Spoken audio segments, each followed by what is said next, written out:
அனைவருக்கும் வணக்கம். கடலூர் மாவட்டம் 12 வட்டம் தமையந்தி ஆர்கானிக்ஸ். நான் கொய்யா இருக்கும். இப்போ வந்து பதிவில் 3G கரைசல் பார்க்குறேங்க.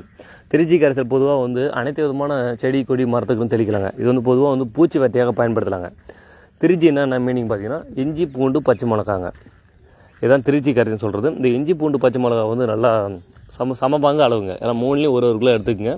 நல்லா மிக்சியில் போட்டு நல்லா விழுது மாதிரி அரைச்சிட்டு அதை வந்து ஒரு தண்ணியில் போட்டு நல்லா கொதிக்க வைங்க. கொதிக்க வச்சு அதை நல்லா வடிகட்டி எடுத்துக்கங்க.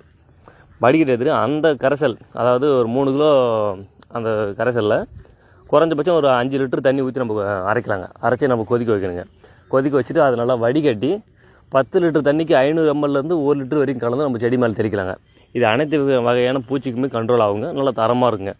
நம்ம எந்த அளவுக்கு தண்ணி கொஞ்சம் கம்மியாக ஊற்றி ரெடி பண்ணுறோமோ அந்தளவுக்கு நல்லா பவராக வேலை செய்யும். தண்ணி அதிகமாக ஊற்ற கொஞ்சம் கம்மியாக வேலை செய்யுங்க. 3G கரைசல் எல்லா விவசாயத்துக்குமே பூச்சி வேட்டையாக பயன்படுத்திக்கலாங்க.